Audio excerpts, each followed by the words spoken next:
this was the most successful women's tournament by the numbers. The most watched Elite Eight games, the most watched Final Four, which we're talking about millions of viewers. History was being made left, right, and center. We all know what Caitlin Clark did. On this episode of the Fieldhouse Files, an update with the latest on the Indiana Fever. Then guard Lexie Hull joins to discuss her offseason and playing in the inaugural season. She put up the most points, the most assists, most threes in a title game, which was so impressive. But we also have to talk about what Angel Reese did.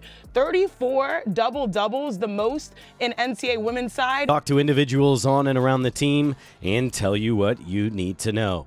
A lot continues to go on with this Indiana Fever team after a brief shortage of news, after it felt like about an avalanche of 10 straight days. Did you know that 47% of Lexie Hull's three-point attempts went in last season, while Angel Reese couldn't even hit 45% of her shots within 5 feet of the basket? That's not just a small difference. It's a massive skill gap that tells you everything about their development paths. I'm breaking down Lexie Hull's new workout video that has everyone talking, and it exposes exactly why one player is skyrocketing while the other might be wasting her potential. If you've been wondering why the Indiana Fever is building something special while Reese seems stuck, this is the video that connects all the dots. Before we move on, I'd like to ask you a small favor. If you appreciate this content, please take a second to like this video and subscribe to the channel. Over 98% of you watch the videos without subscribing. It costs you nothing, but it makes a huge difference to us. So, did you click the subscribe button? Great. Thank you so much. Now, back to the video. You know what's crazy? Angel Reese is spending her offseason trying to become Steph Curry when she can't even finish layups. Let's break down what's actually happening here. Reese has been posting these workout videos in a season. That was ridiculous as well.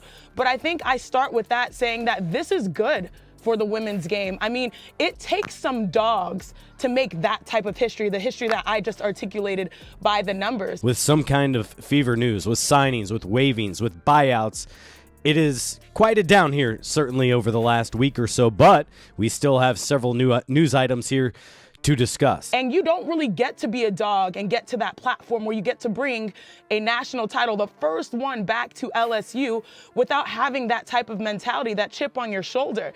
And I feel like we have to let these young women. First of all, Christy Wallace. She will not be back with this Indiana Fever team this upcoming season. The team releasing a note earlier this week that Wallace has elected not to play this upcoming season. All over social media, showing her jacking up three-pointers like she's about to be the next great perimeter threat in the WNBA. There's just one massive problem. That's not her game at all. Angel made her name as a dominant rebounder and interior presence. That's her bread and butter. But instead of perfecting those skills, she's out here trying to reinvent herself as a shooter. Basketball analysts aren't holding back either. Keith Williams, a respected shooting coach who's worked with NBA stars, called her form a basketball fundamentals horror show after reviewing her recent training clips. Just look at the mechanics. The ball starts way too low, her wrists are awkwardly crossed over each other, and she's got this weird pushing motion starting from her hips. These aren't small tweaks needed. This is fundamental stuff any high school coach would correct immediately, and the numbers back up why this approach is so concerning. Reese shot an awful 44.5% on shots within 5 feet of the basket last season. That's terrible for someone who plays inside. The league average for players in her position is over 60%. She's leaving easy points on the table every single game. Want something even crazier? Almost 40% of Reese's rebounds came from her own missed shots. She's literally creating rebounding opportunities for herself by missing easy baskets. Some fans are calling her the self-assist queen online, and not in a good way. What's most concerning is the Chicago Sky's apparent hands-off approach to her development. Where's the guidance? Where's the structured plan to build on her natural gifts?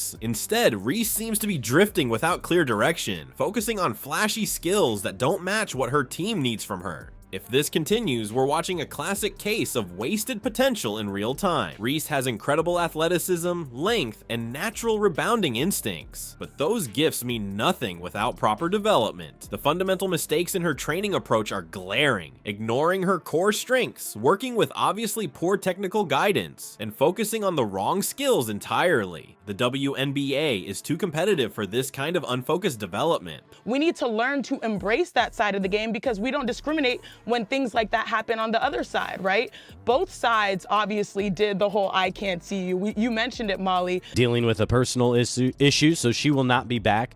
So we obviously send good thoughts to her family, and wish her well with this decision, which could not have come very easily.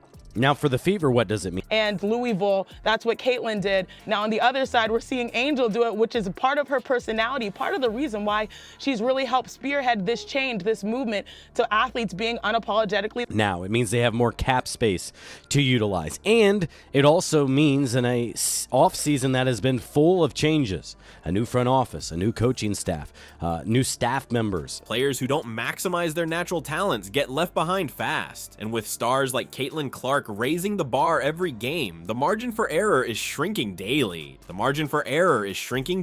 And the Indiana Fever's coaching staff understands this better than anyone. Their recently released training footage of Lexie Hull exposes a development strategy that's the complete opposite of what we're seeing with other players in the league. When you watch Hull's workout video, you're witnessing championship level planning in real time. What immediately jumps out is how Hull isn't just randomly working on skills. She's running through the exact plays she'll execute alongside Caitlin Clark when the season starts. This isn't some generic training montage. The Fever's motion offense, often called read and react, requires continuous player movement and strategic cutting, and that's exactly what Hull is drilling, perfecting those catch and shoot moments that happen when Clark draws defenders. Hull's practicing with Caitlin Clark and Brianna Turner, building that chemistry you can't fake when the lights come on. Remember those struggles she had early last season? The video shows her directly addressing them, refining that catch and shoot technique to be ready when Clark creates those passing lanes. That's not just practice, that's strategy coming to life. Keith Porter, the Fever's player development coach, deserves massive credit here. He's created training regimens tailored to each player's specific needs. The video highlights Hull working on fundamental shooting mechanics, screen and cut actions, and even developing a reliable mid-range game. Competitor. You can be fierce, you can be feminine, and you can go out there and finish.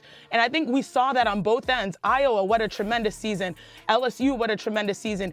Angel being herself, Caitlin being herself, and that overall is great for the game. You now have a roster that will have more newcomers than returning players, because it was 6-6. Well, with Christy Wallace not returning, you have 6 newcomers and probably soon to be 7, as I would expect them to use. Call it what it is.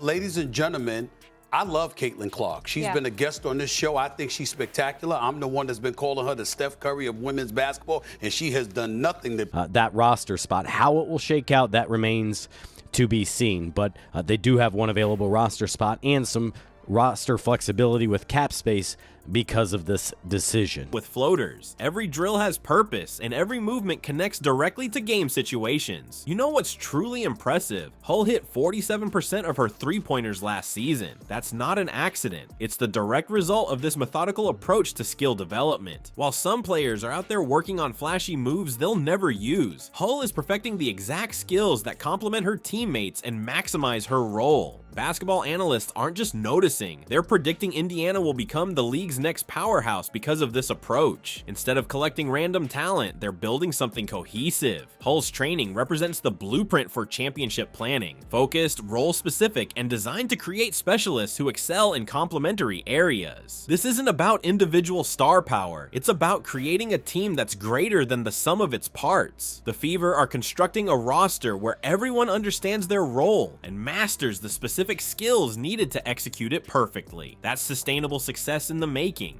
And here's what's really gonna blow your mind. As we head into 2025, this gap between the Fever and Sky is only getting wider. While Indiana builds a championship roster where everyone knows their role perfectly, Chicago's approach feels like they're just collecting talent without a plan. It's night and day. So what's your take? Is Reese focusing on the wrong skills and wasting her natural gifts? Or is Hull just looking good because she's playing alongside Caitlin Clark? Drop your thoughts in the comments. If you want more breakdowns on who's really building for WNBA success, hit that subscribe button and turn on notifications. The player development battle is just heating up.